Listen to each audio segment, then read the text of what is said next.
Bonjour Claire, merci d'être là avec nous aujourd'hui pour nous parler de ton métier de bitfitter. On va commencer avec une première question. Est-ce que tu peux tout simplement te présenter? Alors bonjour Ariane, je suis Claire Yokoum, je suis la créatrice d'Avec Plus Bitfitting.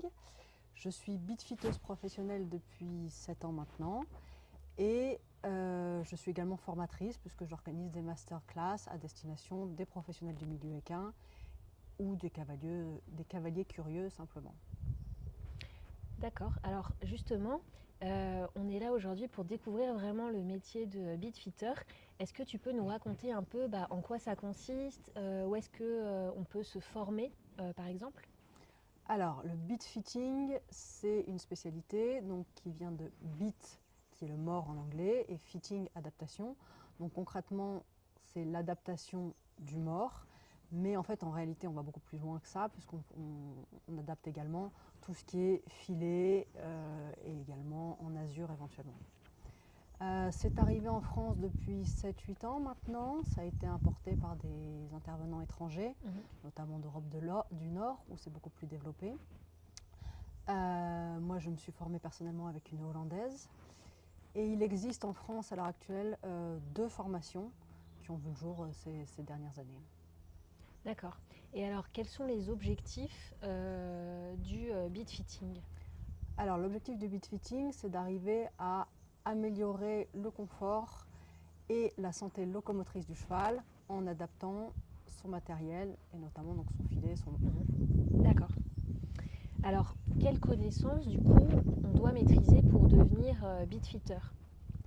Alors, un bitfitter doit avoir de solides connaissances en anatomie, forcément, en biomécanique et également en dentisterie. Voilà pour les principales.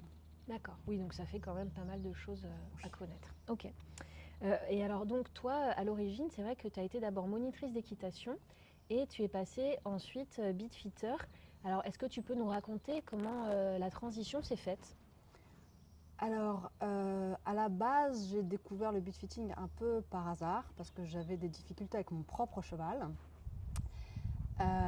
Et j'étais un peu comme tous les cavaliers, j'étais un peu démunie face à l'offre de produits présente sur le marché. Et j'étais comme tous les cavaliers, quand j'arrivais dans une sellerie, je disais il faut que j'achète un mors, mais face au fameux mur des morts là qu'on trouve à toutes les entrées de sellerie, je ne savais pas quoi choisir. Je n'avais aucune formation sur la question.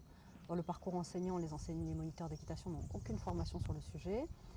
Et idem, quand mes cavaliers me demandaient des conseils, les cavaliers que je faisais monter me demandaient des conseils sur quel type d'embouchure ils devaient choisir, je ne savais pas réellement quoi leur répondre. Et donc j'ai découvert le bitfitting un peu par hasard en allant à une initiation organisée par donc une Hollandaise dans la région.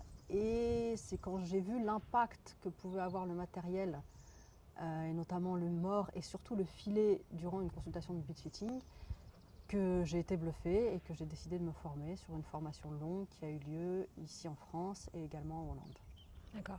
Ouais, c'est intéressant ce que tu dis, je trouve, par rapport au fait qu'effectivement, il existe en fait des dizaines, des centaines de morts différents et que c'est vrai qu'on peut être complètement perdu devant ce choix à faire pour son cheval, quoi. Est-ce que tu peux nous dire peut-être aussi les bienfaits d'avoir du coup un matériel de tête adapté au cheval? Qu'est-ce que ça change? Concrètement, l'idée c'est d'arriver à diminuer, voire à annihiler tous les petits blocages qui fait que le cheval ne peut pas développer son plein potentiel au niveau de sa locomotion. Donc l'intérêt du bitfitting, c'est d'améliorer évidemment le contact et la connexion entre le cheval et son cavalier, et à long terme aussi d'améliorer la santé locomotrice du cheval.